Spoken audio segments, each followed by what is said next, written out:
Hello and welcome to live cardboard number 8. Tonight I'm really excited. I have a special guest, David Thompson, that we're going to interview and talk about some of his upcoming games or his previous games. I'm going to get through the news fairly quickly tonight so that we can get straight to the good stuff.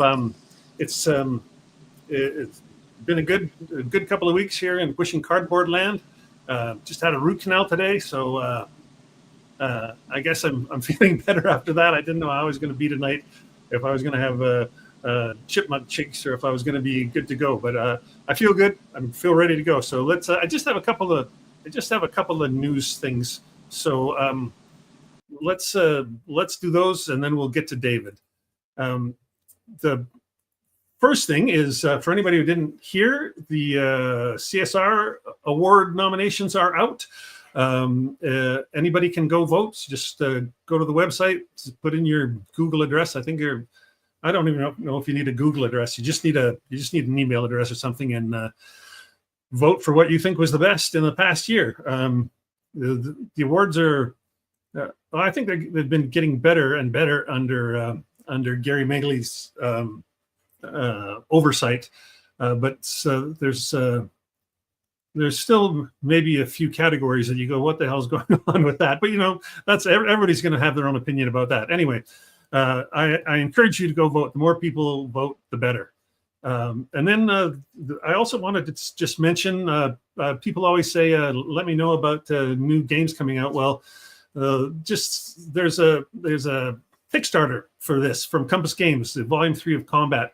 I don't often mention Compass's Kickstarters either on my on my podcast or here, just because they put them out for such a short period of time. They'll announce a Kickstarter and it finishes in 10 days, so it's often over by the time I've even got a chance to put it on the show. And then finally, do you know this dog? I have to tell you a story about this dog. This is Kennedy. Many of you might know Mike Zilla Blitz. Mike, this is Mike's dog, Kennedy, and Kennedy, beautiful dog, but has a real problem with separation anxiety. Gets really nervous and sad whenever Mike and his wife and family leave the house.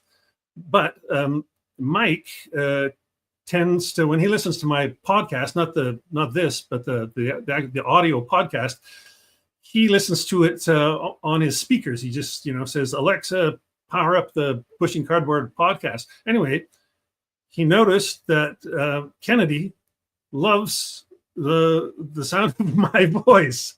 So Kennedy gets chills right out, gets very calm whenever the podcast is on. So Mike let me know that whenever he and his wife have to leave the house and leave the dog alone, they turn on the Pushing Cardboard podcast, just a few old episodes, just so Kennedy will be calm while they're out of the house. So it made me think that probably Kennedy is probably listening to more Pushing Cardboard than anybody. This is so I present to you Kennedy as the all-time greatest Pushing Cardboard fan.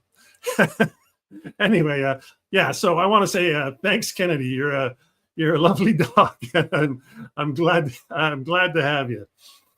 Okay, well, it's time to bring on David. Oh, let's make this look prettier. There we go. This is David Thompson, my friend and fantastic designer. How are you? I'm great. That was the best story. I think, I don't know, maybe the best story I've ever heard. That was awesome. Oh my goodness. When Mike told me, I was pretty happy for sure. That's amazing. That is amazing. I didn't expect a dog to be my all-time favorite listener, but I'll take it. We've known each other for a couple of years now. We first actually met down in San Diego, I think, two Novembers ago. Yeah.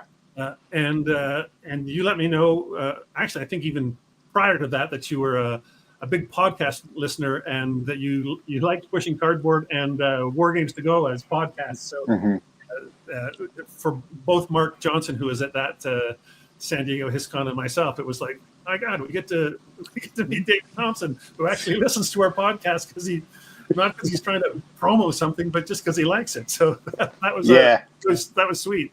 No, it was amazing. I probably discovered your podcast from Mark, because I've known Mark for 10 years probably now. Is that right? Yeah, I mean, honestly, War Games to Go is one of the reasons I got into War Games. Mark's podcast, and so I probably heard about yours through. I can't remember for sure, but I probably heard about you Pushing Cardboard through Mark.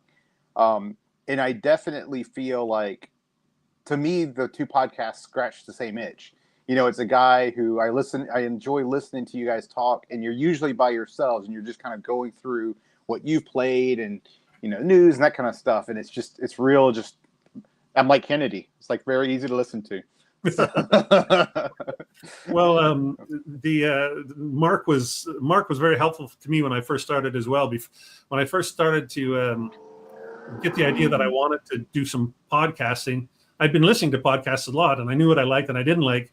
And one thing I loved about his podcast was that his audio quality was so good. It was like it didn't change if he had a guest on. It didn't go in and out. And I mean, podcasters, we're all a bunch of amateurs, right? So I don't expect anybody to be perfect, but a lot of the podcasters, their audio quality is just all over the place. And so before I even started, I wrote him and said, "Hey, I love your podcast.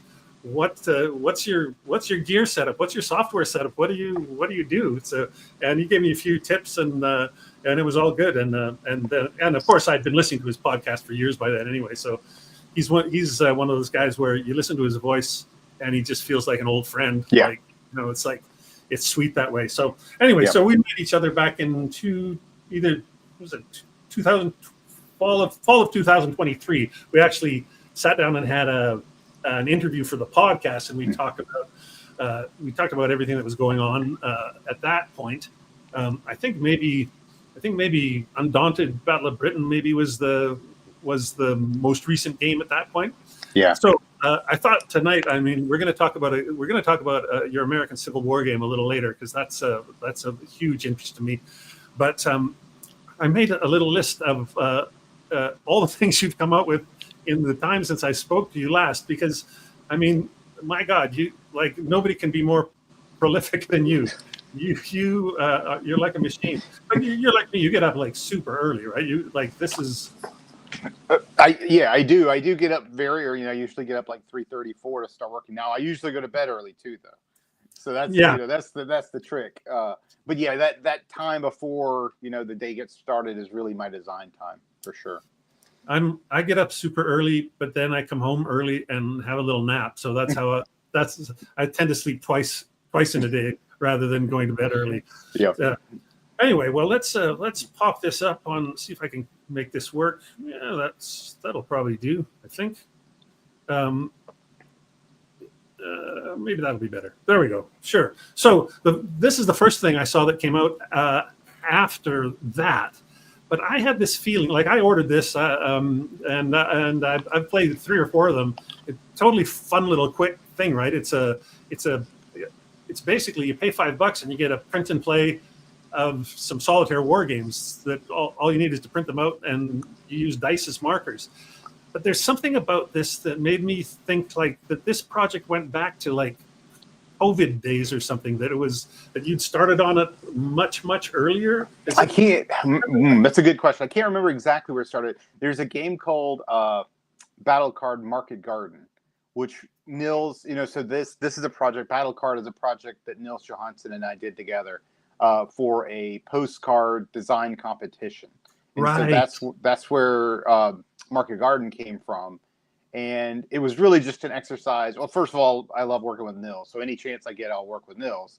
But it was really an exercise of like, can we distill these, usually operational level conflicts down into like 5 minutes? Like what are the absolute most critical, if you were to list like 5 bullets about each of these, whatever it is, what does it have to have?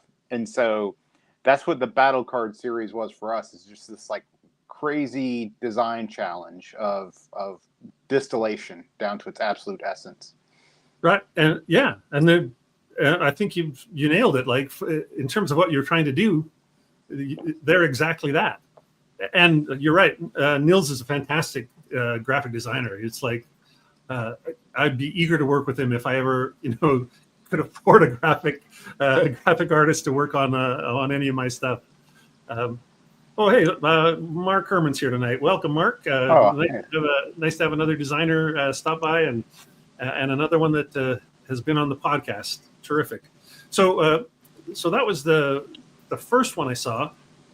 Then there was this. This was a much bigger deal. This is where you took the Undaunted system in a completely new direction. Yeah, so everybody was asking for Pacific, and we gave them sci-fi instead. But I have a feeling like that they were just as happy, right? Like people love sci-fi. Yeah, it's interesting. I'm sure that you and I have talked about this before. We've since 2019 we've made an Undaunted game every year, and if you look at Undaunted, we try not to make it. When I say we, it's me and Trevor, right? So Trevor Benjamin, the co-designer, and I. We try not to make it a reskin. Everyone has to have something truly new, right? And whether it's scale in North Africa, or the legacy campaign system in Stalingrad, or the air combat, which is very different, Battle of Britain.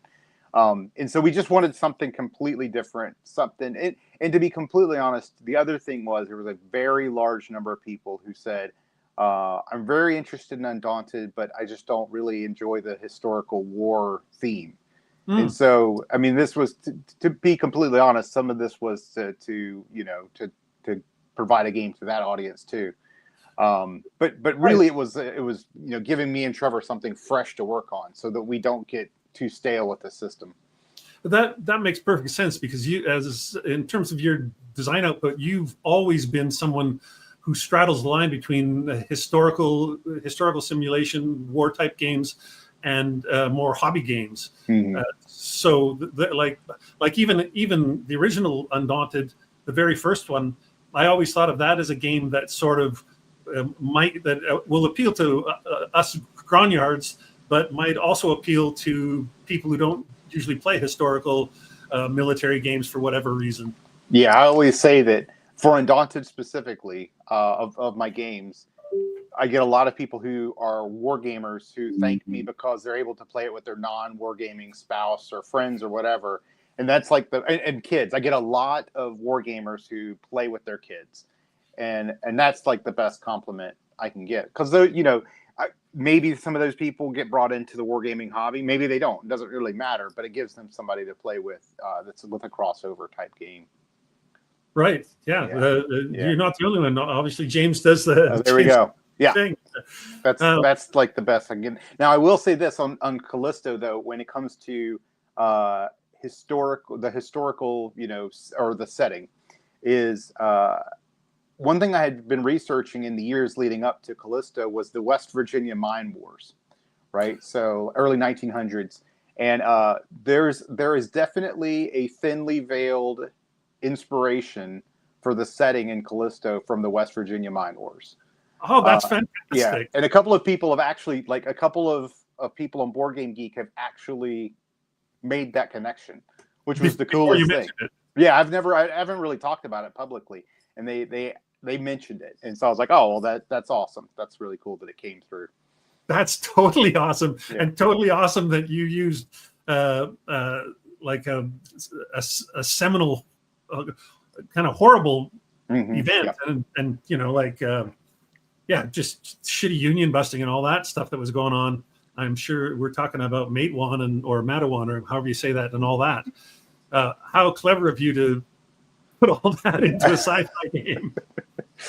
That's fantastic. Okay, well, that's Callisto. And then this one, I don't have this. This is the one that where you're basically, it's like a write your own story sort of a game in a way. Yeah. So, well, first of all, we got to get you a copy. So I'll talk to Osprey. But But yeah, the easiest way to describe it so that people kind of get an understanding is choose your own adventure, because most people have played or know what when we choose your own adventure. You read a passage and it gives you an option and you make your choice. Now it's not that straightforward, because you've got characters and they have skills and you make skill checks and that kind of stuff. But the thing that everybody has really responded to positively about War Story is, so it's set in occupied France, and you're SOE agents, and you're going behind, working with the resistance and stuff. But when there's combat in the game, you do set out some kind of small basic maps and some pieces, and so you're kind of tracking the combat on a map, but it never leaves the narrative of the book. So everything that you're doing, you're reading about the combat, and you're making those same choices and skill checks in the narrative. And so it winds up playing two things that I think are nice. One, the rules overhead is almost non-existent. You can almost just pick up the book and just start playing, which is really nice. And then it just provides a very different experience to like conflict than any other war themed game would give you. It sounds a bit like John Butterfield's old game Ambush, except completely modernized and streamlined. But that same thing where you take the choose your own adventure, but you have characters, you have attributes, you have skills. It's more than choose your own adventure. But you definitely had to go back and forth between the little paragraphs and the board, and you're constantly. It's more like a war game, an old hex encounter war game for sure. Yep. Well, that's cool. I should mention. It's funny you said get me a copy of that. I recently did a math trade. I just do Canadian math trades. There's a whole separate thing from the U.S. ones, and then you don't have to worry about big shipping going either way. And I got 2 games, but that was one. Oh, that's awesome! That's awesome. Yeah, and I'm thinking my son will probably play this with me. He's he's 22, but his the kind of games he likes are he likes games that are low rules overhead, or not easy, but like sort of right where you pitch things is kind of he's your target audience in a way. So that's great. That's awesome. I should mention I'm a terrible math trader sometimes, though. I did trade for one of your games previously, Resist, and I didn't read the fine print, and I got this is Canada, right? It came from Quebec. It was a French version, so I got a French version of Resist. Oh shit! And then I just went online and ordered an English version, like fresh, new and shrink from the publisher, because man, it's so stupid. But I bring that up because in this math trade, I've always been looking for this this specific war game that was originally published in Japan, then came out in America. I think it's just called Pacific Command or something like that. Anyway, it was Pacific Command. Here it comes. I got the Japanese version. So I'm obviously just the worst at reading the fine print. I see a title I want and I get so excited and I order it. Anyway, so there you go. Next up, this one now. This is not quite even out yet, right? We're just waiting for this. This is Night Witches for anybody who doesn't immediately recognize the photograph. Oh, we've lost your audio.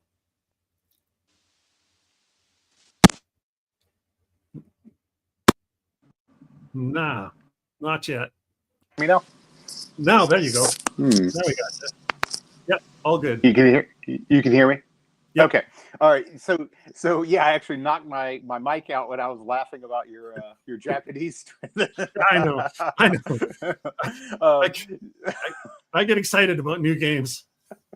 So Night Witches is a game that I'm designing with Liz Davidson. It's our first game that we've designed together. We've actually subsequently worked on some more.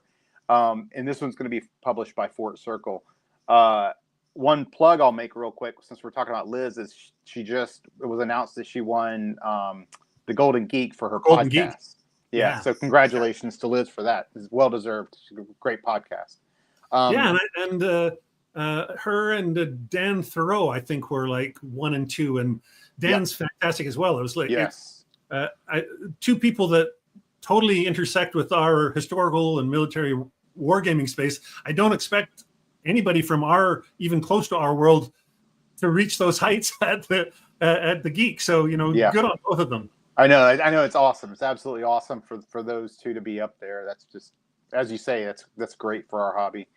But yeah, so Night Witches is a game that Liz and I have been working on for a few years now. We finished the design probably a year and a half ago or so, and it's been with Ian O'Toole to do the art. So he's been sending us a lot of it, the boards, player boards, that kind of stuff. And we're actually meeting with him early tomorrow morning, to record a podcast for Liz's podcast about the art process and the graphic design process for the game. So I think we've also been chatting a lot with Raina Pennington, who's our historical consultant. So she's a professor. She used to be a professor at Norwich. She specializes in military history, women military history. She taught Soviet military history. She traveled to Russia, former Soviet Union, to interview some of the Night Witches, and she's a hardcore gamer. And I mean, nice. like she plays way more complex. I'm not a heavy gamer. She is. And she and I actually originally met not because of Night Witches, but because she was using Pavlov's house in her class. And so I was like, okay, well, this is a match made in heaven, right? So it's been an amazing project to work on, and I was at Buckeye Game Fest, which is a convention pretty local to me, this past weekend, and I think 3 or 4 people came up to me and asked me where Night Witches was. Right. So yeah. People are waiting for a long time. Right? I know. People want it. Yep. So, but this will just be tangentially to the publication, though. But with the whole tariff situation, it's coming from Fort Circle. Fort Circle gets their printing done in China, so they must be, Kevin Bertram must be like trying to decide whether to get things printed right now or not, or maybe everything's just on hold. I don't know what's going on. He sent, Kevin's really like open about all the business stuff, right? He's very open about it. He just lays the numbers out. Yep. And he just sent out an update to his blog talking about how they're dealing. I think it was his blog. I don't think it was an update to his crowdfunding projects, but talking about his sort of like current place as it relates to tariffs and the impact it's having on some of his projects and stuff. So, I mean, we're fortunate. We're not close to sending it to the printers, right? We still got to finish art and laying out the rules and all of that. But yeah, I don't think he's choosing to print something right now. I think I can safely speak for him and say you probably want to hold off on that. Yeah, that's. I only brought it up because like you said, people have been asking you about this game, but that's going to be another way that it possibly can be held up is if he has to, put a hold on his whole printing schedule for a while he finds out what he's, if he can still print that way or not. Yeah. Yeah, there you go. I should also say, thanks to everybody who's come out tonight. It's good to see you all in the chat. If anybody, if you have a question for David, don't hesitate to pop it in the chat. I'll try and notice it and get it on the screen so that he can have a look for sure. The Night Witches project. This is like it. It seems to me with all of your historical games, they either mean something personal to you, like Undaunted Normandy. You had I think you maybe had a relative that was a connection to the unit that's referenced there, or there's always got to be. It seems with you, there's always got to be some kind of thing that hits you personally that makes you want to do it. It's not like you're just going to go do a Bulge game because you want to do a Bulge game, right? Yeah. So what was it about the Night Witches that grabbed you, or did it grab Liz and she grabbed you, or how did that work? So I make a list, when I'm reading about, so usually it's reading, when I'm reading about something, I'm like, oh, that's interesting, that could be a game or whatever, and I'll put it on a list. And there was a period of time where I had thought about I'd really like to do a series of games about women in World War II, because there's so many stories about women and their the roles that they played in World War II. And depending on where depending on the country you're in, whether it's the UK where they did almost everything, right, short of being riflemen, to the US where it was like less so, or the Soviet Union where they essentially did everything, right? I mean, it runs the gamut. But there was a period where I was thinking about that, and at the time, the Night Witches were one of the topics that I was thinking about, and so it was kind of there, it was just sitting there on the list of possibilities, and that was before Liz and I had even met, and then we met. And we had been talking. So Liz and I get up early, right? That's our thing. We were both awake at like 4 a.m. And so we became friends. I met her not long after she started her channel, and she covered Pavlov's House. So there's continued connection. And so when she covered it, I reached out and said, hey, thanks or whatever. And we got to chatting. And then we just started chatting every morning because we were the only ones awake working or whatever. And then slowly over time, we started talking about her starting to design. And I just kind of floated the idea of the Night Witches to her, and then that took off. Right, we had to that's something we had to do, and that's one thing about Liz and me. Everything that we've landed on, we'll talk about ideas, we'll bat it back and forth, but one of us mentions something, and the other one will immediately respond. Those are the ones that we've really taken to. We kind of both know instantly, hey, this is a thing, but. It's one of those things, like, just in general, the answer to your question is, I definitely don't ever seek out topics, right? It's just that's something that hits me when I'm reading about it or whatever, and I know that I have to make a game if I can't stop thinking about it. Like it won't let me go, right? Otherwise, if I'm reading about something, I'm like, oh, that sounds good. If I can forget about it, that means it doesn't need to be a game that I have to make. Right. Yeah, for sure. Fair enough. So it's like something that gets it's like a burr in your saddle that you got to do it, or it's going to just keep itching you, right? Yeah, but usually it's those weird stories, like unusual or very personal stories, that are things that really strike me. And as you know, it's usually, not always, but usually like a very zoomed in kind of personal scale level is what I'm interested in. Right. Yeah. Like zoomed in, like Pavlov's House was, or Landsworth Ridge, like that stuff is pretty tight. Thinking about your ideas about, I was thinking about this women in World War II. I was thinking a game about, like, it seems like the women's contribution to what happened at Bletchley Park in terms of code breaking was huge. And I thought, but how could you make a game about that? All us men are too stupid to understand what those women were doing. Yes.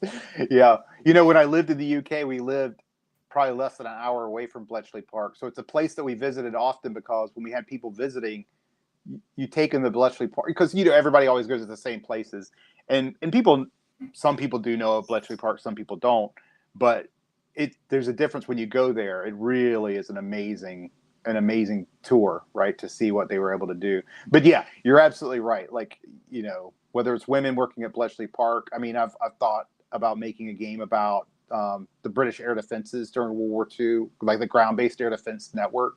Which, the women did everything except for be the ones who pull the trigger on the guns, basically. Right. So, yeah. That whole air defense network was unheard of anywhere else. Right. Where they understood, they developed a system so that they understood what was coming at them before it got there.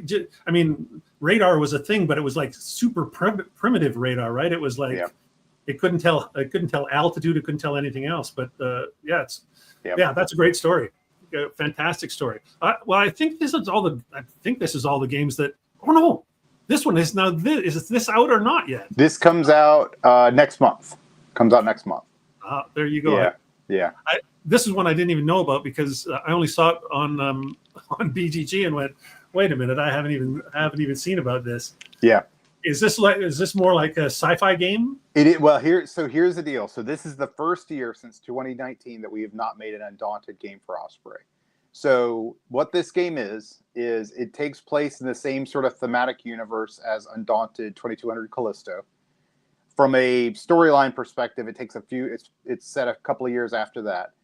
This is, imagine a lane battler game. So you've played Battle Line, or do you know Battle Line, right? Yeah. I know lane battler games. You know lane battlers, right? So imagine a lane battler with 5 lanes, but the cards you're playing into and how you're playing those cards is built on the Undaunted DNA. So this is sort of like Undaunted without the board as a lane battler set in the sci-fi setting for Undaunted. So it's still got that deck building component in it then. Yep, absolutely. 100%. Yeah. Well, fantastic. I mean, Callisto, like that was a fairly big hit, right? That was a good. It's done well. Yeah.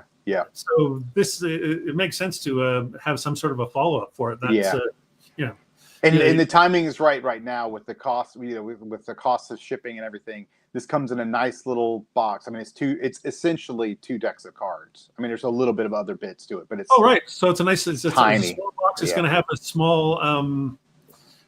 It is Liz. It is Liz from Beyond Solitaire. Christoph. That's Liz Davidson from Beyond Solitaire. That's it. Yeah. She was the co-designer of Night Witches. We talked about it. Yeah, that's right. Yeah, co-designer. Like, I want to be very clear.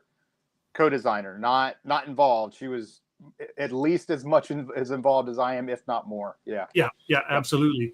And you two have more things up your sleeve? Yeah, so we have a game that I don't know if it's okay to talk about who the publisher is, but I can talk about the game. So the game is it's called Queen of Spies. So it's interesting because it's not based on a specific historical group. It's more of a game inspired by the story of intelligence networks in World War I and II that were oftentimes heavily influenced by women, but you didn't know it at the time because of the roles that they were playing in those intelligence networks. So in this one, we've set it in a fictional World War I Belgian town where you are the Queen of Spies. You're running a local network of spies. So it's a solitaire only game. It's sort of our follow up, and it uses a little bit of the Night Witches push your luck bag building DNA that we designed for that game, but in a completely different way. And I think the thing that I'm most excited about for that game is it tells a really interesting emergent narrative because it's set in this little town, right? So all the people you're using, all the agents you're recruiting, and the tasks they're going on. It's not narrative in the way like War Story is literally reading a narrative. It's more the way that the mechanisms and the theme sort of integrate that tells a cool emergent narrative. I've read in the last few years, I read a few nonfiction books about spycraft, World War II intelligence, and there's so many agents that were women. Mm-hmm. It's and also there's that, and then going back to the Bletchley Park thing, they were all also told to not say anything about it after it took years before they were allowed to even mention anything. Like those women who worked at Bletchley Park, that they told people they were stenographers at first, like a shoe company or something, right? It's like nobody knew what they actually did. Yeah, that's absolutely right. It's absolutely right. They, sometimes, I mean, obviously, independent of whether they were men or women or whatever, it was classified, and so you can't talk about it. That's fine. Many of the men that were involved with that type of stuff were the military officers involved. So clearly they were involved with something, and but many of the women, absolutely. What they did was classified. They couldn't talk about it, and their story didn't get out until it was revealed many, many, many years later, right? 25, 30, years later. So, a lot of women doing important things, but because of their roles were so sensitive, it just couldn't be known. Well, and I remember reading one about a woman. I think she was the wife of somebody at the embassy in Lisbon or something like that. But she was a total. She was a wife of I think maybe somebody in the German embassy, but she was an agent for the Allies. It's like the danger people put themselves in is like unimaginable to us now, right? We live such easy, pampered lives. Right. Yeah, no, absolutely. Totally agree. When you're reading about it, you're like, is this really true? Can this really be, it's very hard to imagine that now, for sure. Yeah, it's like you were looking at a James Bond thing without all the gadgets, but Right. that level of danger, it's crazy. Yep. Yeah, it makes me totally I don't know, grateful. Yeah. Grateful more than anything, I suppose. Yeah. But also makes me wonder, like, could I have ever done anything? There's nothing in my life that tests my mettle the way these people were tested for 6 or 7 years. Yeah. Yep. Absolutely. Well, after that happy note, well, what else are you? That's what you're working on with Liz. What else are you working on? You must have something up your sleeve with Trevor, at least, if not, 4 other people. Well, that's how I'm able to get so much done. Is everything that I do is a co-design, and so the co-designer does all the work, and then they let me put my name on it. I just slide them a check, and they. But so I'll cover this quickly because that way I'm not offending any co-designers or publishers. So this, next month is Line of Fire. The other game that I have coming out this year from Osprey is General Orders Sengoku Jedi. So it's feudal Japan follow-up to the original General Orders. So that'll be a couple of months from now. Super excited about that. That's another co-design with Trevor being published by Osprey. I really enjoy General Orders. I think it's a fun little game. And Me so too. hopefully people dig what we've done with the system. Chung-Ha is technically, still on the way from GMT, like it's been for years now. Jeff Engelstein and I co-designed that one. So solitaire game about the Ming voyages. You have War Chest there behind you. We've got the next expansion coming out in the future. I don't know. It's AEG actually, just like Fort Circle, issued a comment about tariffs recently, and they said they're basically not shipping anything. They're just gonna like so many other publishers, they're just warehousing their stuff for now. Right. So we'll see. But that will be on Kickstarter at some point in the future. I think that's all the stuff that's public. Like everything that we've talked about tonight so far, the designs are complete. I don't have any more work to do other than like checking development and files and that stuff. The actual game design is complete, and those are with publishers that are coming out in the future. So all the other stuff I can't really talk about yet. Totally good. That's plenty. That's more than most humans.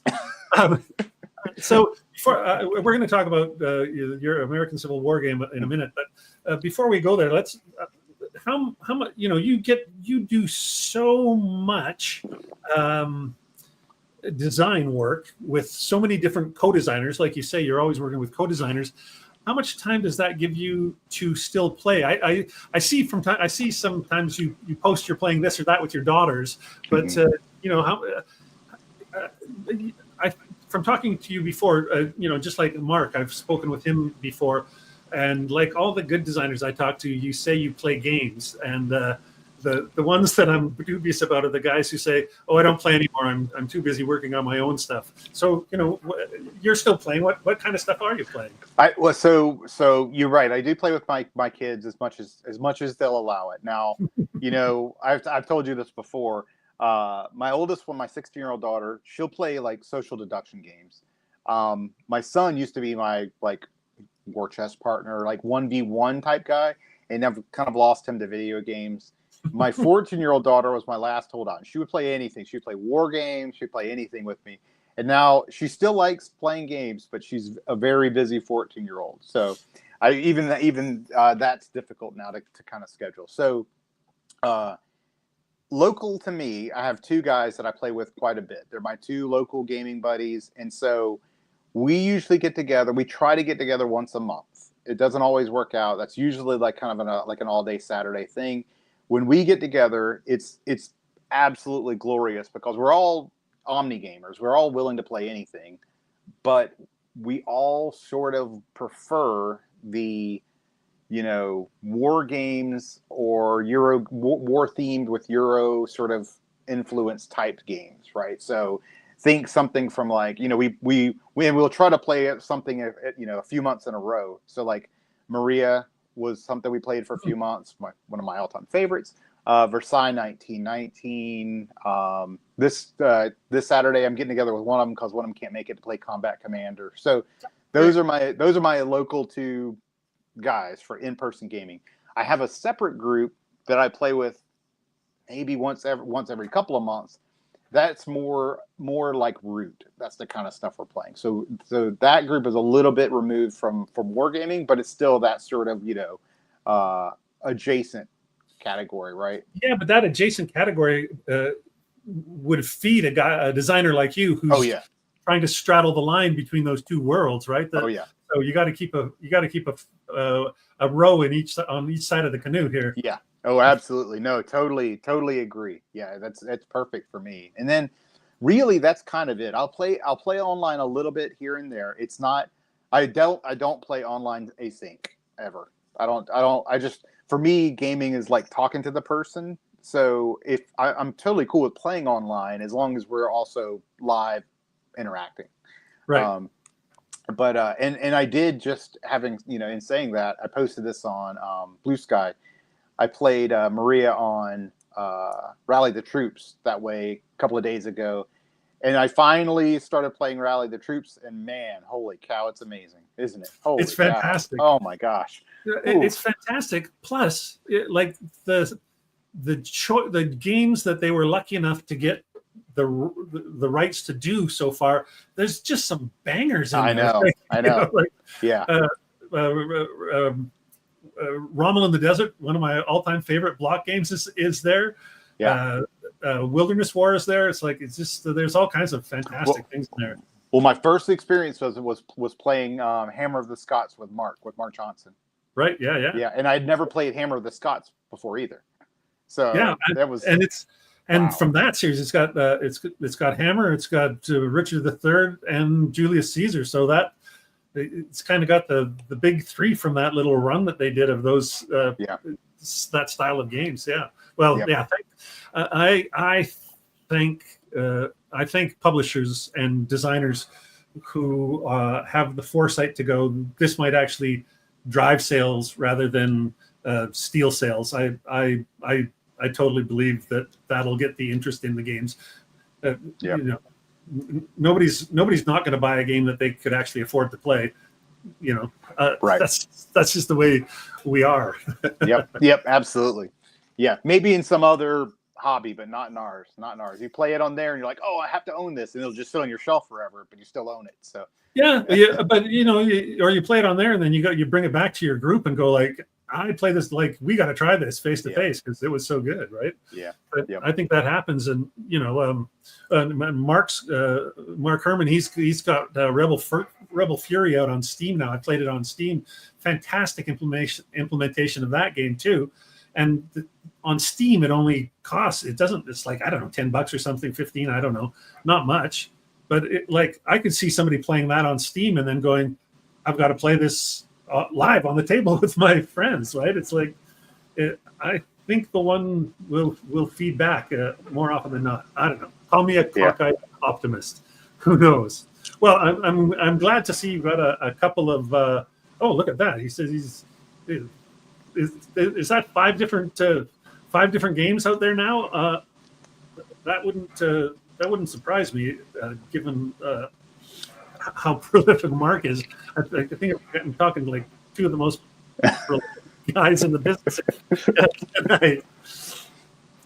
Well, I guess now we should finally get to the thing I really wanted to talk to you about tonight, which is you've $5 for Rebel Fury. Holy smokes! Whoa!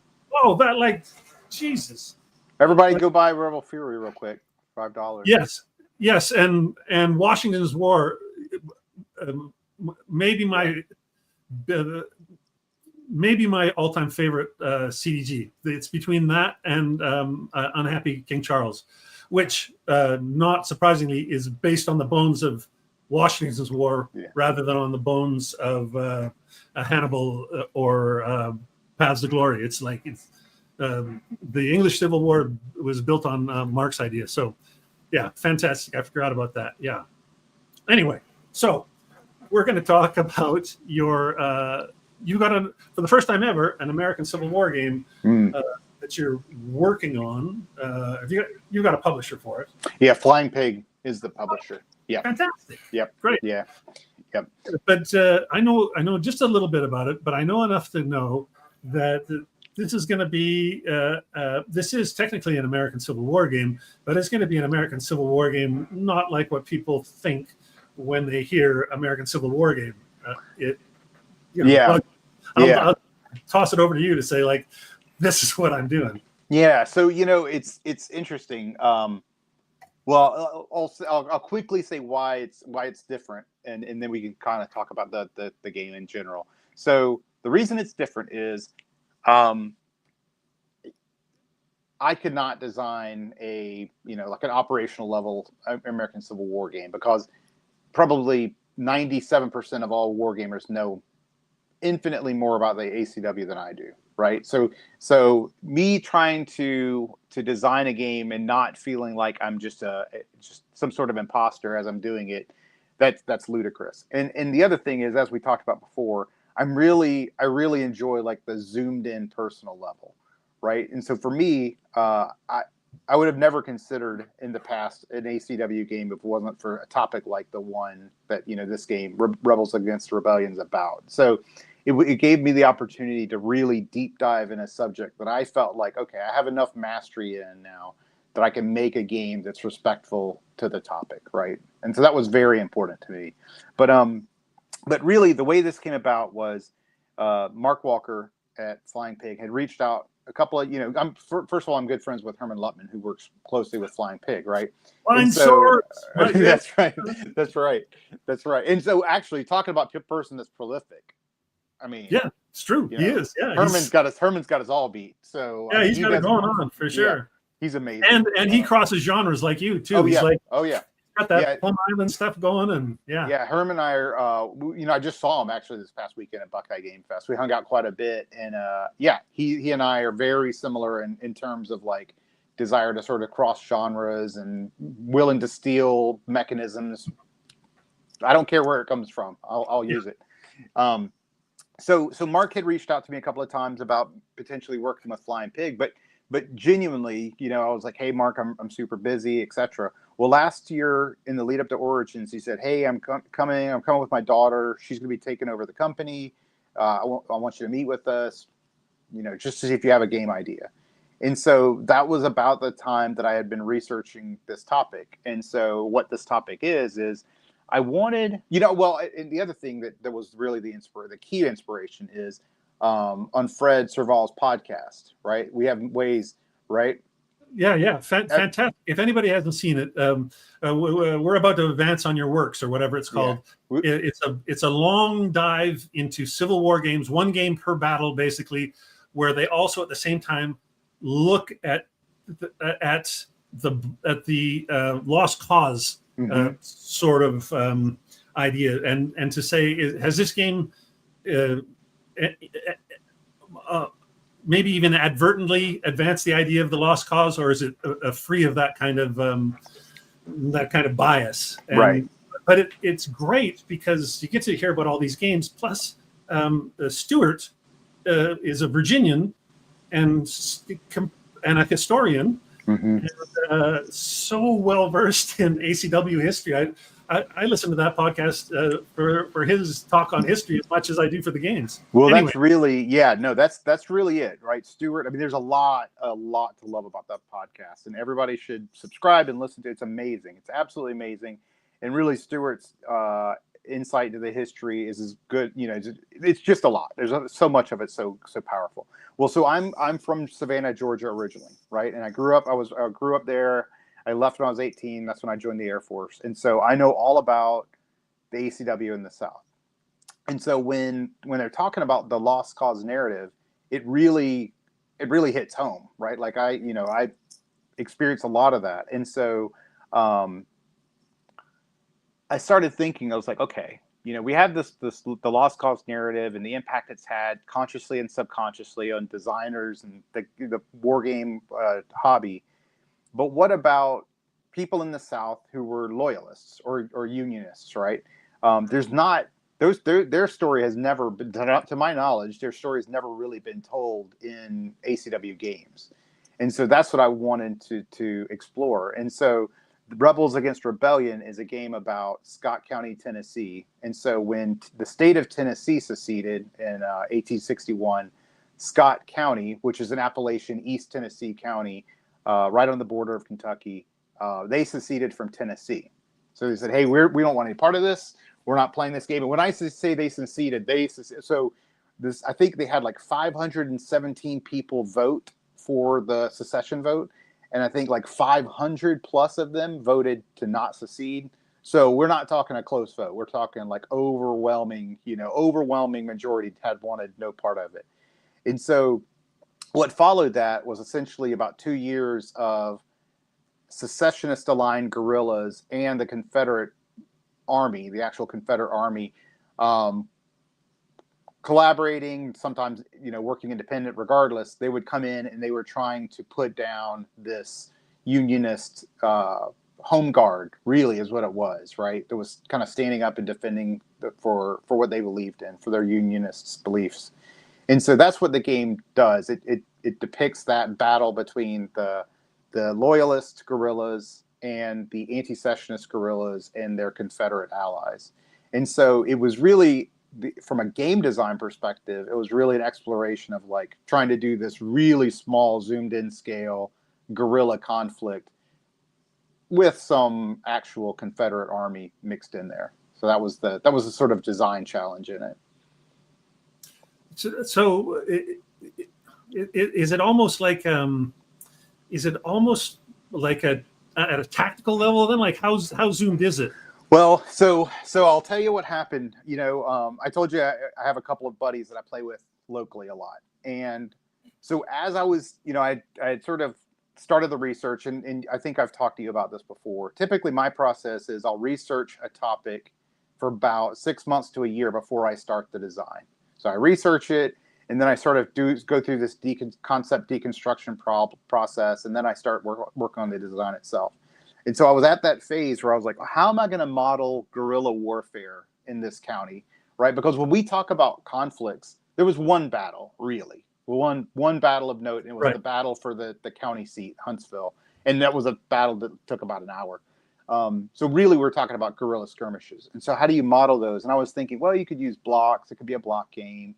It could be a hidden movement game. It could be a written orders game, blah, blah, blah, blah, blah.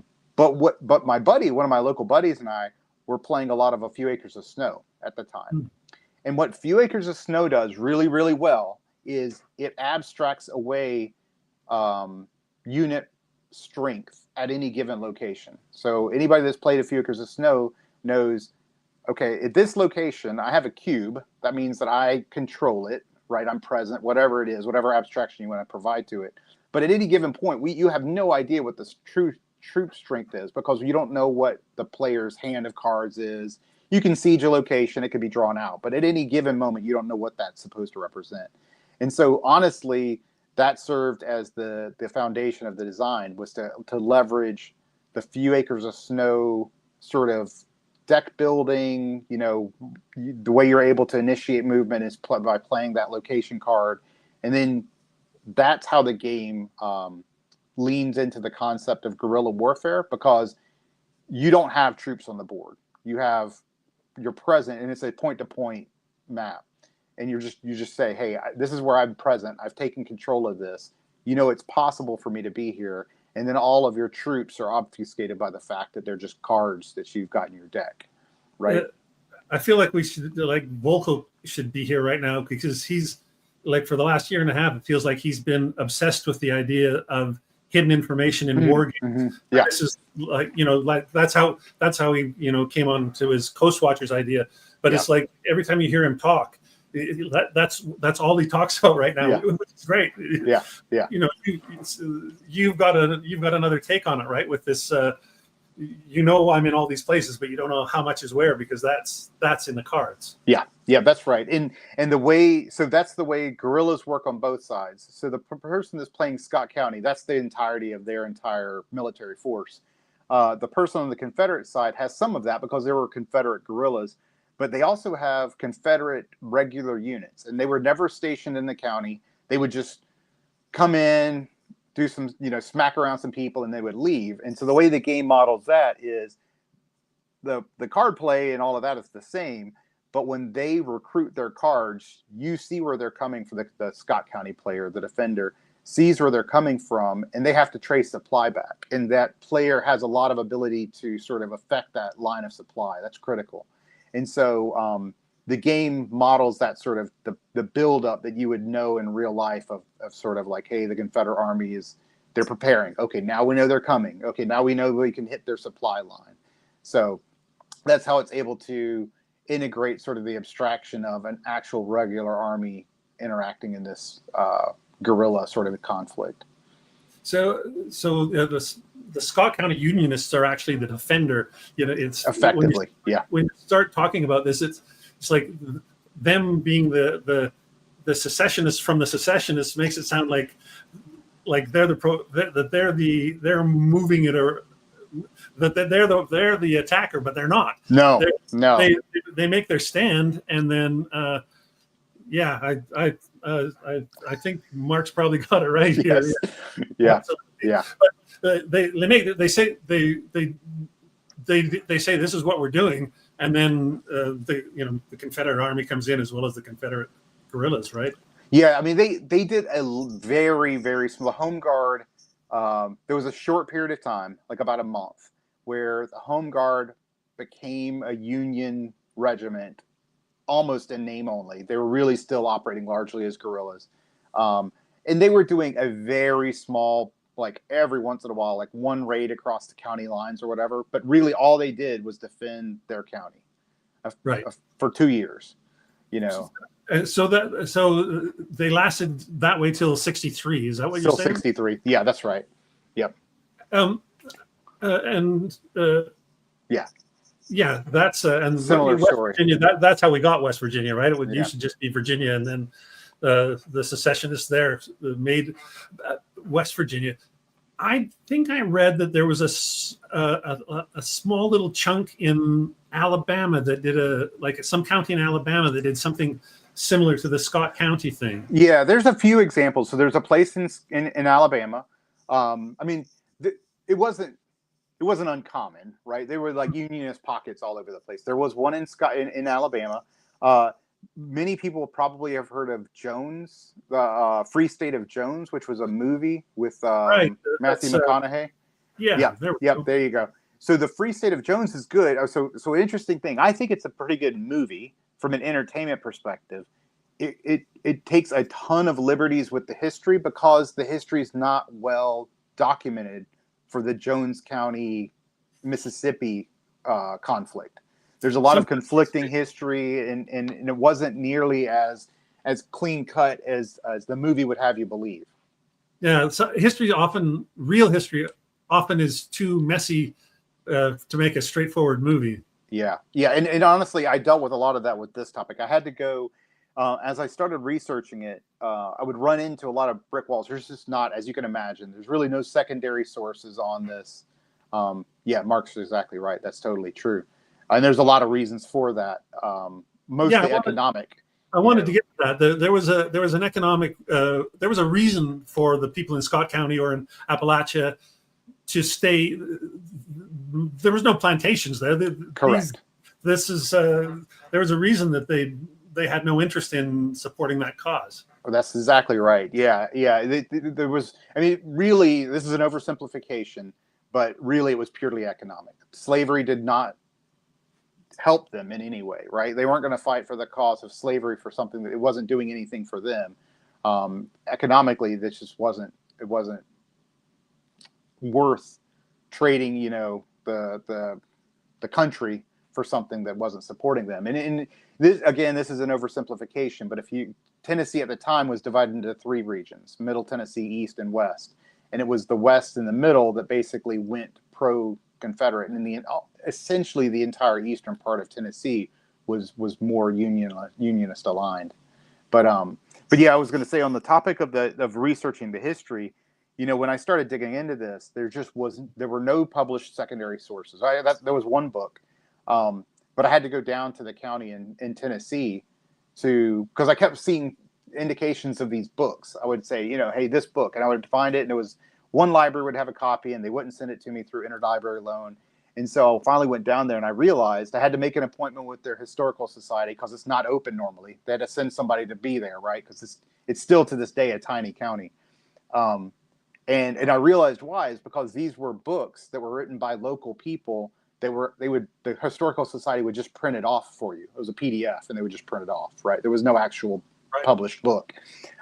So I probably have like the biggest collection of Scott County ACW material in the United States now, other than the historical society there. But it was very difficult. And so I'm like going back to the Jones County thing in Mississippi, probably a similar situation where the history is just so convoluted and just not a lot recorded. So when you went to Scott County, Tennessee, and you showed all this interest in their history, what was the reaction like to in the town, and the people that you ran into and talked to? It was an interesting encounter. So I reached out to the president of the historical society on Facebook originally because they have a Facebook group, and so I didn't tell him why I was asking a bunch of questions. I was just asking a bunch of questions, right? Hey, can you give me a copy of this book, and et cetera. He was super helpful. And then I asked him, hey, I want to come down there and meet with you all because I need some maps, I need some books, blah, blah, blah. And so he was fine. He set it up. And I showed up that day, and it was him, and he had two other members of the Historic Society that were there. And they were all, older guys, and I met with them for a few hours. And during that few hours, I probably heard my dad told me X story about 100 times. That was the vast majority of my information came from their dads. But I think so. When I first got there and I first met with them, I told them, hey, this is for a game, right? I thought it was important that I explained that why I'm there. Now I'm just not some random guy showing up asking a bunch of random questions. What I didn't realize until they looked at me like I was kind of crazy. And then at the end, I said something like, hey, when I'm done with the game, I'm going to bring you guys a copy so that you can have here in case you want a copy of the Historic Society. I didn't know if they would or not, but I thought it was appropriate to offer. And they're like, well, my grandson plays video games. I was like, no. It's not a video game. It's not a video game. It's a paper game. So they seemed less. They seemed to think that was less strange than making a video game about it. So there you go.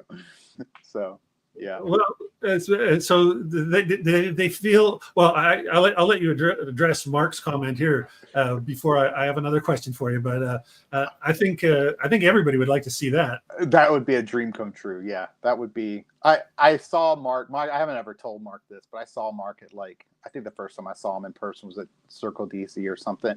And I think when I first saw him, I just stood there and was in shock, right? So I don't know. I couldn't speak to him. I was just a fanboying. So yeah, same here. It wasn't until I saw him the second time that I got I got the nuts up to go and say, hey, right.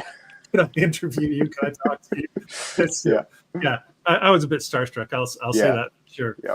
So going back to your meeting in Scott County, I guess what I was wondering was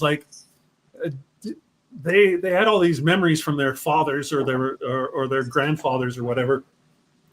Was there a feeling of pride in their history? Were they like, we were these bastards who wouldn't go with the grain. We were like fiercely independent. Was there any of that sort of feeling, or what was the vibe? This is an interesting. Okay, so I'll just be real with you when we have this conversation because this is a little bit strange. Not strange. Okay, so this county rebelled against Tennessee during secessionism. It is a very It's a very red county now. Very red. Overwhelming. I think it had the highest percentage of Trump voters in Tennessee. So, I met with, there was three guys there. I could tell that they themselves were conflicted about the history of the county as I was talking to them. Meaning, I think they would feel differently now, maybe, than the people that the county did at the time, if you will, right? So it was an interesting conversation with them about, and I was not there to say one side is right and wrong and blah blah blah blah, even though I overwhelmingly feel that way. I was just there asking for materials, but quite a few times, it was clear that they were maybe even more. A couple of them were maybe even more pro-Confederate than they were, proud of the history of the county. So it was a very strange sort of thing to unpack, because I would be, if I was them, I'd be like very proud and, this is an amazing thing.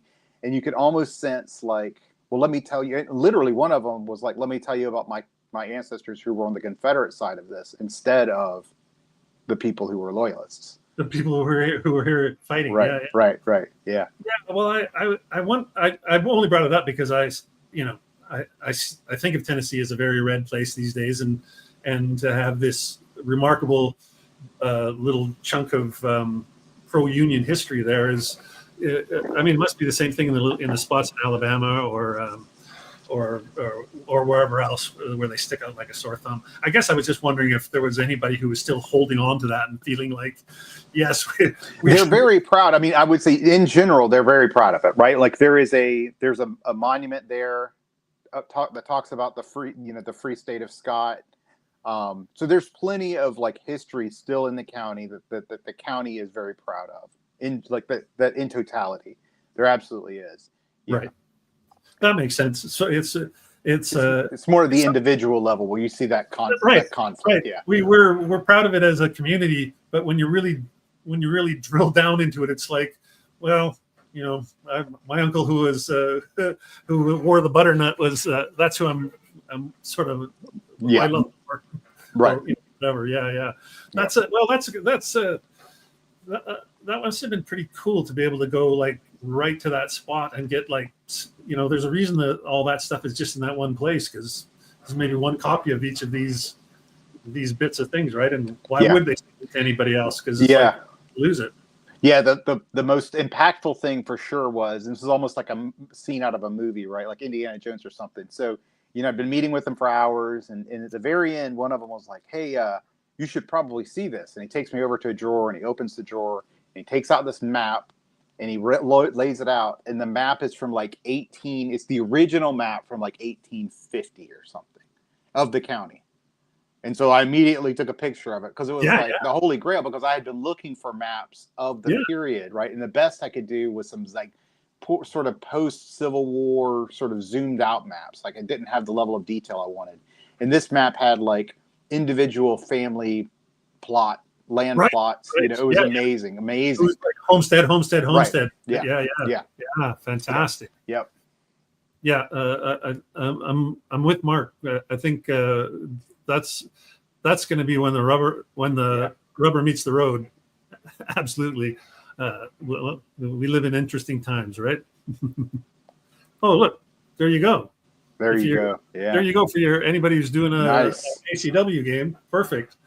Well, that doesn't surprise me, because if you listen to Mark talk about his ACW stuff, he talks about he's read a ton of history, but he sort of ignores the history books, and there's documents, the actual unit reports.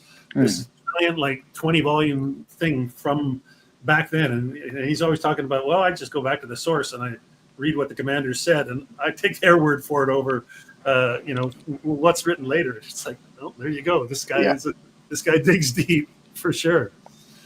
Well, so this game is still very much in the planning then, or not. I mean, you're deep in the middle of it. We're not.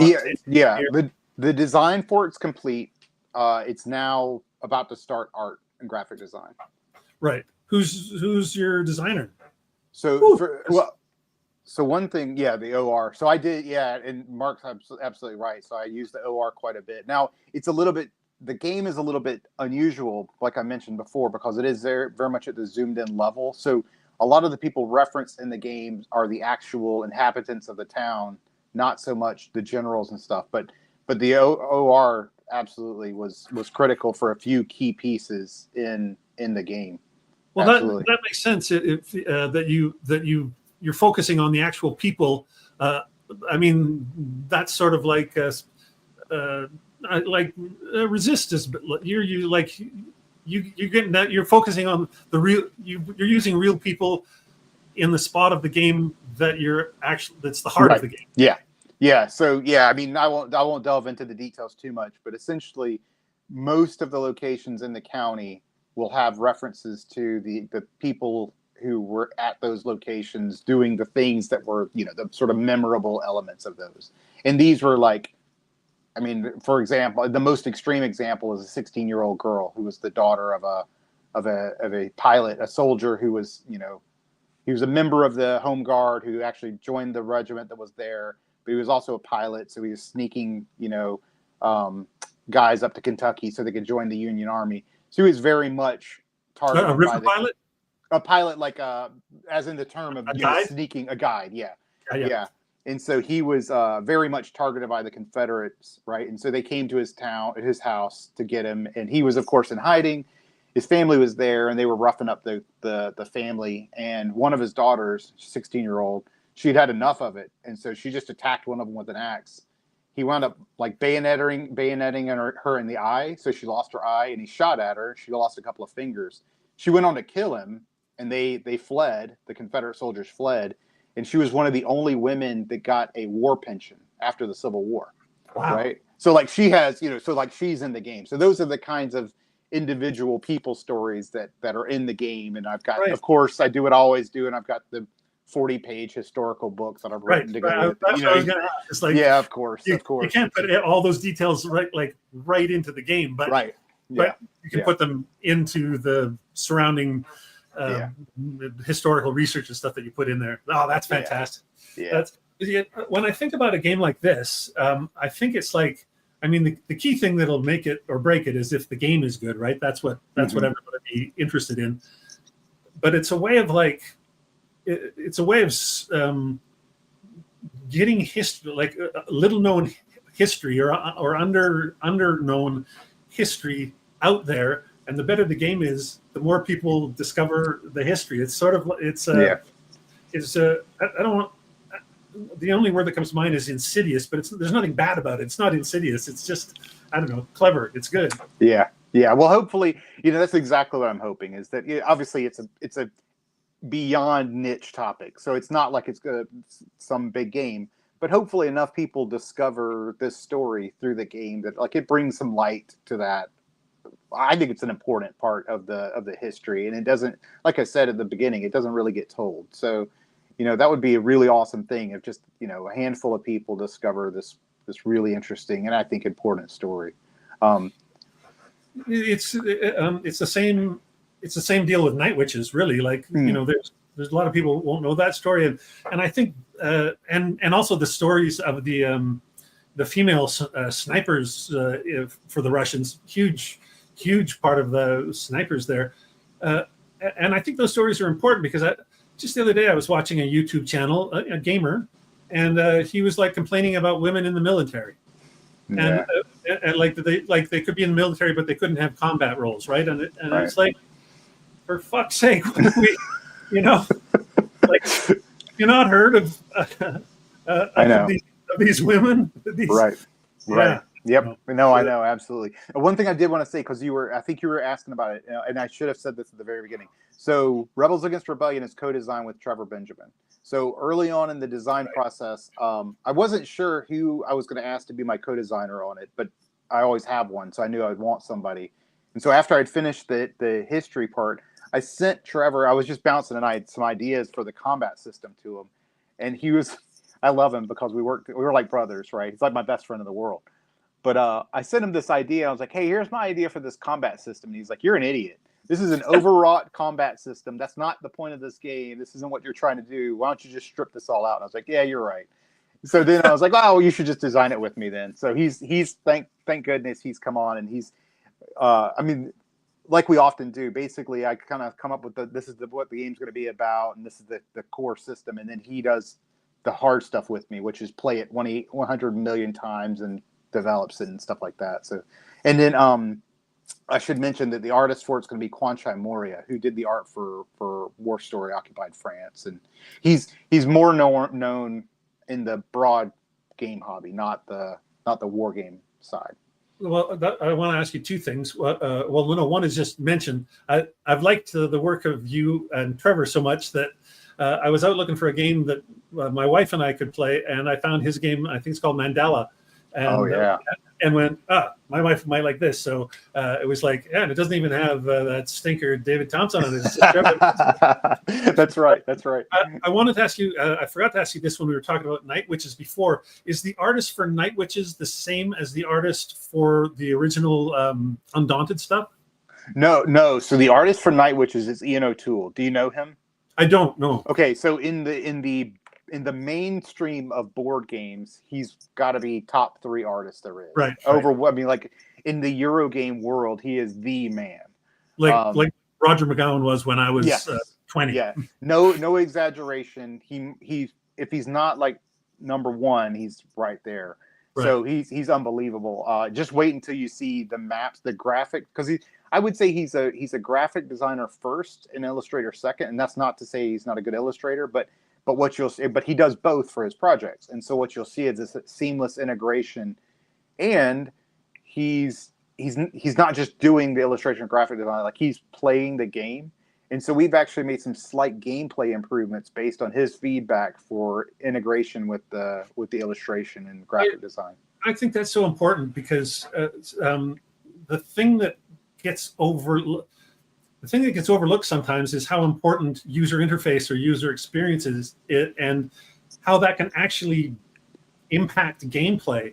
Yeah. And I think of designers like Kim Kanger or Mark Simonich, who do the whole shoot and match themselves and are fantastic at illustration and UI. And it's like it's just a straight line from their idea for the game to what's on the table. They don't have to take their baby and hand it off to some designer that they don't know. Yeah. So if you have someone that actually is interested in actually playing the game and talking to you about UI ideas, and I was gonna mention Redmond Simonson as well, because he was sort of like he was really the guy that said UI is important in wargaming. Let's put a bunch of charts right on the board so that we can keep our focus on the board, and instead of constantly looking up. He was, and also he was the guy that made things the most streamlined. His style was so spare, and it's like Scandinavian furniture of war game design. Yeah, you sort of love it, right? Anyway, yeah. So, great to hear. I now I know who Ian O'Toole is. I'll have to look for his name. Yeah. How did you manage to snag like such a top shelf designer? He was interested in it. He came to us. Oh, great. Yeah. He does like he is very much the Euro guy, but in like heavy Euros. But I think for one thing, I think he was just interested in the topic, right? And so when he found out we were doing a game on it, he reached out to us. But I think he also kind of enjoys those kinds of games. I just think he doesn't get a chance to work on them. So we'll see. He plays that stuff, but he doesn't. Yeah. Yep. Well, that's totally cool. Good for you guys. Like that's a chance to have some. Also, that game's Fort Circle, right? It is. That's right. So I would imagine that he would also be looking at like Fort Circle. They're not afraid of jacking up the price of a game by $10 or $15 to get the components they want. Yeah. And I'm sure that looking at, if I was a graphic designer and I went, this is going to be published by Fort Circle, they're going to let me make really nice stuff. Mm-hmm. Yeah. And honestly, it even goes beyond the graphic design and illustration, because he's the one driving the types of components we're using and what they're looking like and all of that. So he's really, you can basically say he's doing the product creation, right? Right. Yeah. He's going to decide if certain bits are wood or plastic or chits or whatever. Like all that's going to be on him. I get it. Yep. Well, that's pretty exciting. We're not going to see that until like mid 2026. I would imagine, yeah, mid. Well, late. and also with the tariff weirdness, we actually could be farther out than that. It's possible. Yeah. Yeah. Well, I'll open it up. If anybody has anything they want to ask David about any of his games, go ahead and shoot us a question. I think I've played most of your 2-player games, and I like them so much. I've started, like I told you, with Resist. I've started breaking the seal on some solo games. So I'm pretty soon I'm going to be a David Thompson completist if you can afford to be such a thing. I look forward to playing Resist. I'm just glad that I get to finally play it in English instead of French, because I probably, when I came out of high school, I probably still could have done it. I was, my high school French was fine, but that was 40 years ago. So I've let it go. So it was not going to happen. Well, when you take a look at Resist, speaking of illustration, my goodness, I love the illustration from Albert Montes, the artist for it. I think it's phenomenal, the style he uses. Yeah. I've seen I haven't. I don't know about the. I've seen lots of. I've seen the box cover, of course, but I've also seen tons of pictures from inside as well. It's just before we get to these questions. That some of that what that style reminds me of somebody else's game. Maybe Morris Suckling's. Mm-hmm. It's a bit like that. The game on spying. Yeah, so they're both from Salt and Pepper. The publisher is the same. Right. So it's interesting. The illustrators for Maurice's game, The Hunt, are the graphic designers for Resist. So they didn't do the illustration, but they clearly, I suspect, and they're great people. I love them. Their Meeple Foundry is what they call it. So I think they're husband and wife. Certainly they're partners. But I don't know if they intentionally sort of referenced that style, emulated the style, or if that's their own style. But I think that some of that was either inspired by, or there was direction from Salt and Pepper to sort of emulate the style. Yeah, well, I mean, it's great style, and it sings to you of spy, intelligence, danger. All that stuff is in a not a comic book style, but I guess a comic book style, but in the best sense of the word. Yeah. It feels very appropriate to the period for sure. Yeah, right? Exactly. Yeah, agreed. Like posters. Well, let's I'll let you have this poster. Soldiers in Postmen's uniform. What made you come up with that topic? Yeah. So I had been working. So Soldiers and Postmen's uniforms is the third game in the Valiant Defense series, following Castle Litter and Pavlov's House, and so I had designed those, and I had probably completed the design for Pavlov's House. I don't remember exactly where it was in the timeline, but I had posted on Board Game Geek, and I said, "Hey, I'm done with this. I'm looking for new topics for this series, this sort of Valiant Defense series." Mm-hmm. And a person replied on Board Game Geek with this story. I didn't know about it beforehand, and he wound up serving as he's credited as a co-designer on the game, but really what it was is he was the historical expert. He was a gamer. He's from Danzig, Gdansk now. So he had very close ties to it. And he helped me with from every part of the game.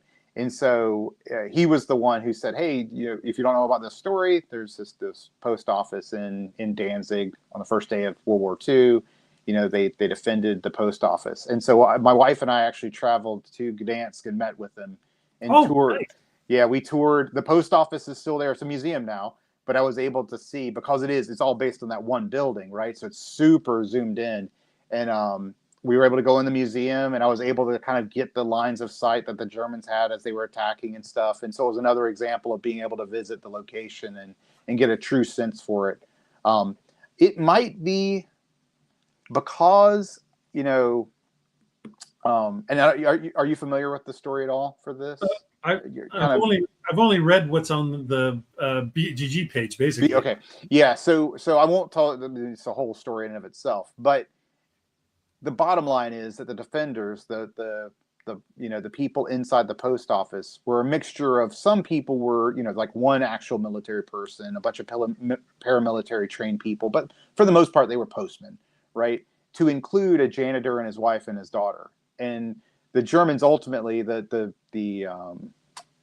SS and the SA and the Danzig City Police, they ultimately won the siege by setting the basement on fire and burning them out, and it killed a lot of them. And to include, the little girl died of her wounds.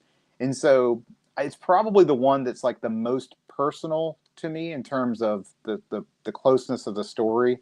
So of all the games I've worked on, that was probably the one that was like the most emotionally charged, I think. And so it was another example of like, okay, this needs to be a game. Like, people should know about this heroic stand of these people.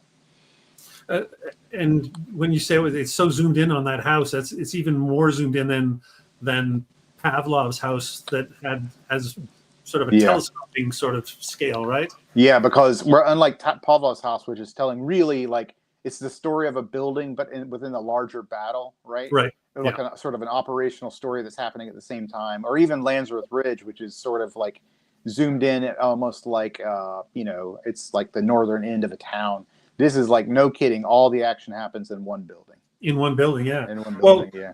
Just talk about Landsworth Ridge a little bit, just because like that's one of those ones where it's like a stand, right? It's like it's like the what how many against how many? What was the it depends on if you believe the American version of the story is like 20 against 5,000 and they stopped it for a day and blah blah blah. I mean, it was so probably there's a lot of things about it, right? So you have realistically, you're probably talking about 20 guys versus a few hundred. That's the truth. The Germans were paratroops, but paratroops in name only. I mean, we're really talking about replacement troops, right? So they weren't special service troops. No, the officers were very poorly trained. They had a handful of NCOs that knew what were going on, but the officers were running the show. So this is another entire podcast where you talk about why design solo games. This is a good reason to design a solo game where you don't want to simulate. You don't want to put the players in the actual positions of these two sides, because there's no game. If you have an intelligent person running the Germans, they win in about 3 seconds. How do you simulate being idiot officers in this case for the Germans? But yeah, they were essentially the lead element for Piper's route during the Battle of the Bulge first day, and they got essentially slowed down by this intelligence and reconnaissance platoon for a day, and that's really what's one of the most interesting things. It's not that it was just a single platoon. It's not even really a platoon that's supposed to be holding the line. These guys were put in a gap area. They're an INR platoon. They're not supposed to be defending a position.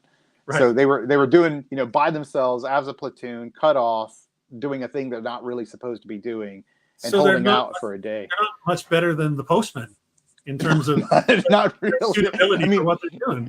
Yeah. I mean, they did have, thankfully they had a couple of heavy machine guns, which was really why they were able to be successful. Their position, the fact they were dug in, they were prepared. They had a couple of heavy machine guns, but yeah, they're not, honestly, not a whole lot better position for it. Talking about you've designed so many solo games, and I remember when I first talked to you about that a couple of years ago, and I said, how often should somebody expect to win? And I think you said I think it was 30%. I think was you said that's what you were shooting for. And a year later, I interviewed John Butterfield, and of course he's like a wonderful solo game designer as well. And I said, how often do you think the player should win? And he said maybe about 40%. And I said, oh, David Thompson says 30%. Like, oh, that's good. Like, really close. That's great. And then I can't remember what I was talking to another designer just recently and they were trying to design a solo game. And I said, well, how often do you expect the person to win this? They wanted me to look at it. And so And how often? And they said 50%. And I was like, dude, that's way too high. Your game's going to get played and tossed aside. That's a recipe for somebody winning it on the first go and losing interest right away. Yep, that's the worst thing that could possibly happen in a solo game if somebody wins at their first play. I mean, that's the death knell. Yeah, it makes it look like the game is not challenging in the least, right? Yep.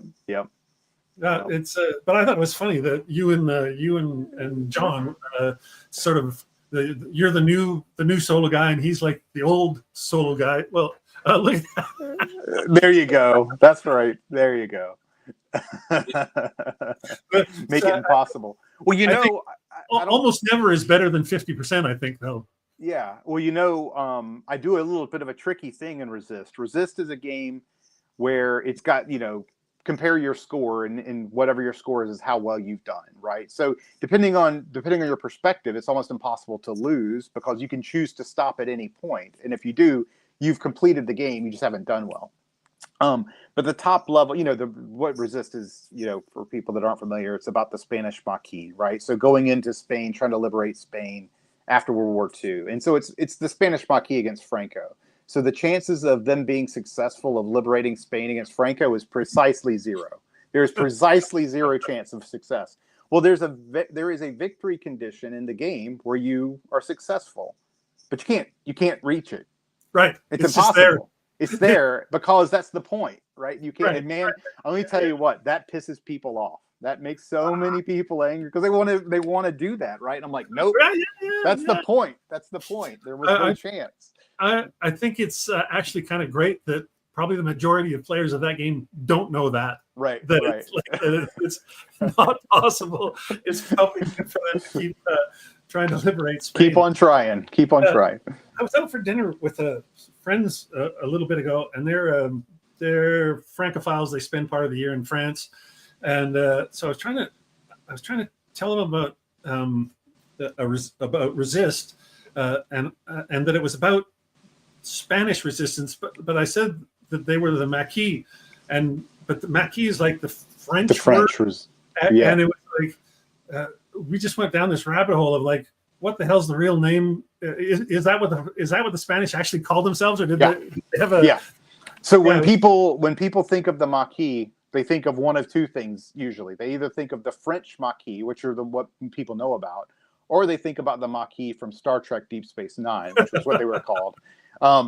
But they don't think about the Spanish Maquis. They're not well known, right? And so what you had were these Spanish, coming out of Spain, right? Basically because they had to stay alive.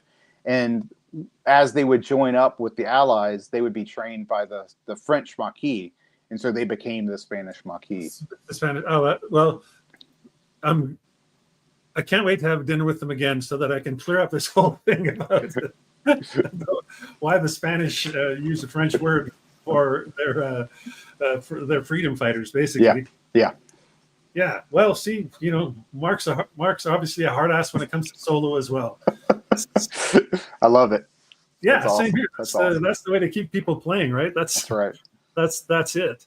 If I think this has been a lovely yak, and we've really got to know about your new game, which is the main reason. Well, I wanted to talk to you, and then I wanted a chance to tell everybody about that dog who really likes me.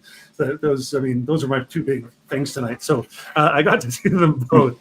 Anyway, so unless anybody else has any last questions, we should probably wrap it up.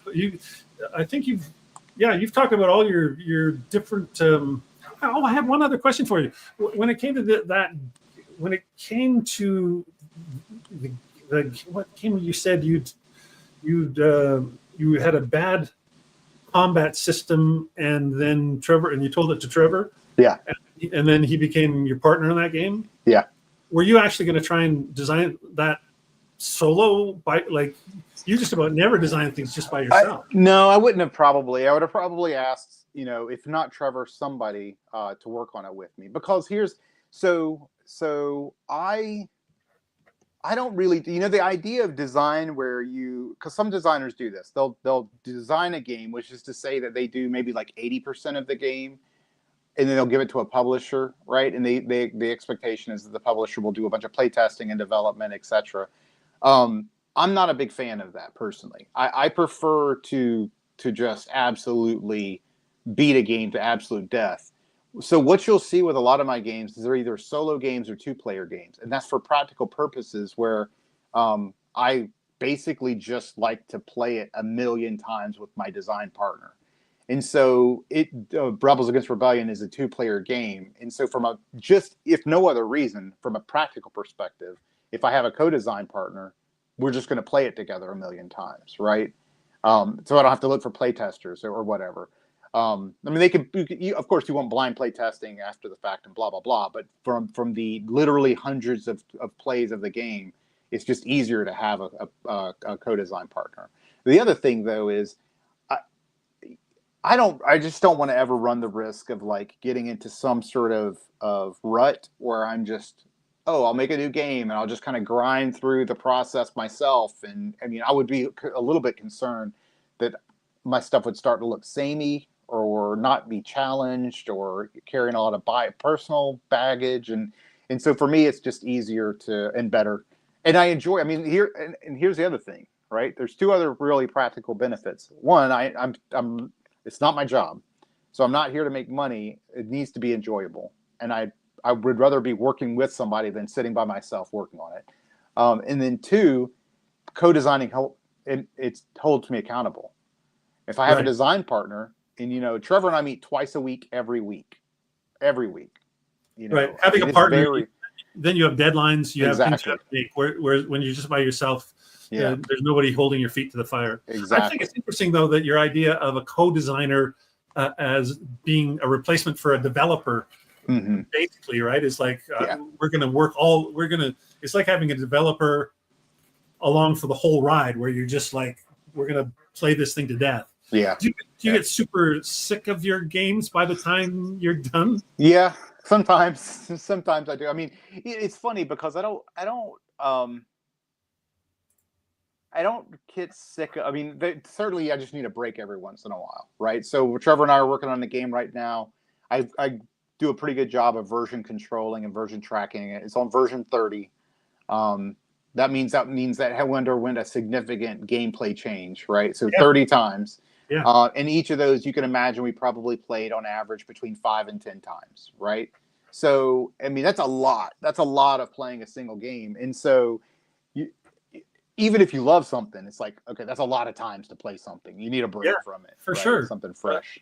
I mean, I don't think it's unusual for designers to be sort of done with their games by the time they're sent to publication, right? It's I think probably novelists are a bit the same way with I just don't want to think about this novel anymore. Yeah.